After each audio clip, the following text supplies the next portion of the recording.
East India company Bharat कैसे आई? नमस्ते दोस्तों। आज हम जानेंगे कि ईस्ट इंडिया कंपनी भारत कैसे आई और कैसे व्यापारी से शासक बन गई। बस 5 मिनट में पूरी कहानी। और गवर्नमेंट एग्जाम में आने वाले सभी प्रश्नों को भी देखेंगे। यूरोपीय भारत क्यों आए? यूरोप में मसाले और रेशम बहुत कम मिलते थे। भारत में ये चीजें खूब होती थीं और अच्छी कीमत पर बिकती थीं। इसलिए यूरोप के लोग समुद्र के रास्ते भारत तक पहुंचने लगे। ईस्ट इंडिया कंपनी की शुरुआत इंग्लैंड के व्यापारियों ने 1600 में ईस्ट इंडिया कंपनी बनाई। राजा ने उन्हें एशिया में व्यापार करने की खास अनुमति दी भारत में व्यापार की शुरुआत। कंपनी ने भारत में सबसे पहले सूरत में व्यापार शुरू किया, फिर मद्रास, बॉम्बे और कोलकाता में भी अपने बड़े केंद्र बनाए।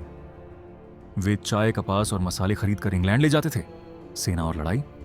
अपने व्यापार की रक्षा के लिए कंपनी ने अपनी सेना बना ली। 1757 में प्लासी की लड़ाई में उन्होंने बंगाल के नवाब को हरा दिया। यहीं से कंपनी का असर और ताकत बहुत बढ़ गई। शासन और टैक्स। अब कंपनी ने टैक्स वसूलना और भारत की जमीन पर राज करना शुरू किया।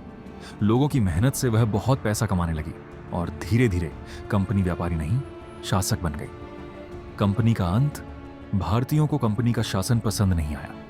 1857 की आजादी की पहली लड़ाई हुई और इसके बाद अंग्रेज सरकार ने कंपनी से भारत का शासन छीन लिया। अब इसके बाद भारत में सीधे ब्रिटिश सरकार का राज हो गया।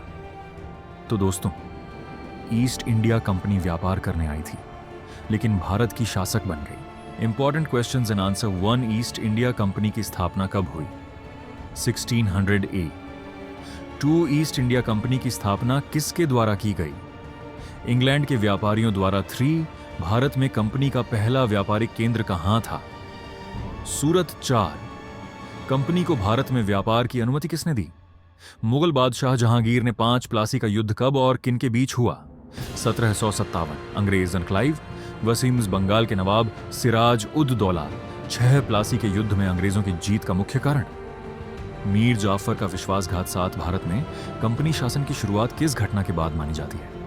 प्लासी का युद्ध 1757। 8। बक्सर का युद्ध कब और किन के बीच हुआ? 1764। अंग्रेज वर्सेस शाह आलम द्वितीय। मीर कासिम शुजाउद्दौला। 9। बक्सर की लड़ाई के परिणाम स्वरूप अंग्रेजों को कौन सा अधिकार मिला? बंगाल, बिहार, उड़ीसा की दीवानी, राजस्व संग्रह का अधिकार। 1857 की क्रांति के बाद भारत का शासन किसके हाथ में चला गया? ब्रिटिश सरकार, क्राउन। इसी तरह की इतिहास की रोचक कहानियां जानने के लिए लाइक, शेयर और सब्सक्राइब करना न भूलें।